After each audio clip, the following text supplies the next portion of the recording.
Ini penindasan dalam wajah modern. Dulu kita dijajah Jepang dan Belanda dengan senjata dan kerja paksa. Hari ini kita dijajah oleh penguasa sendiri dengan regulasi dan pajak yang menindas.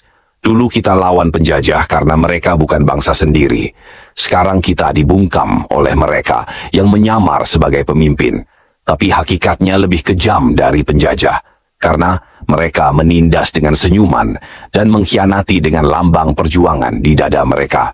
Jika benar Cekmat hendak disingkirkan karena telah 2 periode menjabat sebagai Bupati Aceh Utara, seharusnya partai menunjukkan keberanian sejak awal, menyaring, menegur, bahkan menutup peluangnya jauh sebelum rakyat menaruh harapan.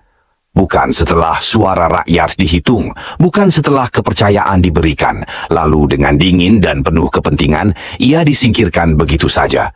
Ini bukan keputusan politik, ini pengkhianatan terhadap suara rakyat. Dan lebih dari itu, kita semua tahu, yang duduk di bawahnya adalah istri gubernur. Bukan lawan politik, tapi keluarga penguasa. Inilah wajah paling telanjang dari kekuasaan yang dibajak oleh hasrat pribadi. Apa kabar perjuangan? Apa kabar semangat kemerdekaan Aceh yang dahulu berkobar di dada para syuhada? Kini kita tahu jawabannya. Perjuangan itu telah diperdagangkan di atas meja kekuasaan dengan cap jempol dari orang-orang yang dulu disebut pejuang, kini berubah menjadi pedagang jabatan.